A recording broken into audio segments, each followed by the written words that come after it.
Sure, inisyatibo ba ito ng opisina ni Senator Zubiri itong pagsasagawa ng mandatory drug test dyan sa Senado?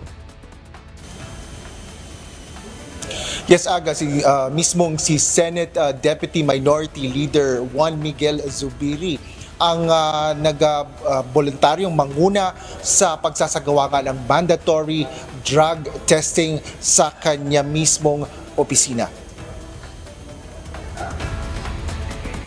Kung walang tinatago, wala rin dapat ikatakot. Ito ang binigyan diin ni Senador Zubiri kasabay ng paghihimok nito sa ibang pang mga opisina sa Senado na magsagawa na rin ng mandatory drug testing.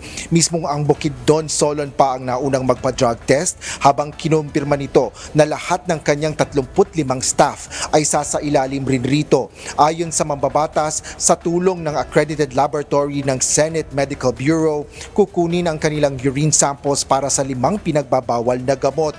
Kabilang sa maaari nitong makita sa ihi ay kung gumagamit ang isang individual ng shabu, marijuana, cocaine, ecstasy at opium.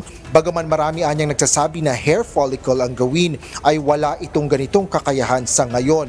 Ngunit kung mayroon man anyang magrekomenda ng hair follicle institution at ay walang problema anya kung magpapasailalim rin sila rito.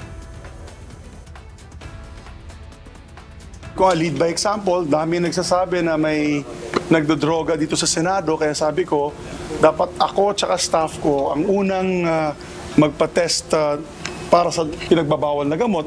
Para sa ganun, baka maengganyo din ang ating mga kasamahan. Dahil ang gusto rin po natin, magkaroon ng drug-free Senate. Nilinaw naman ni Senador Zubiri na sakaling may magpositibo sa paggamit ng iligal na droga sa kanyang opisina ay sasailalim pa rin ito sa due process. Aniya, bibigyan niya ng tsansa ito na sumailalim sa rehabilitasyon habang ito rin ay sususpindihin. Ngunit kung pagkatapos ng reglementary rehabilitation ay nagpositibo pa rin ang sino mang empleyado ay saka ito tatanggalin sa trabaho.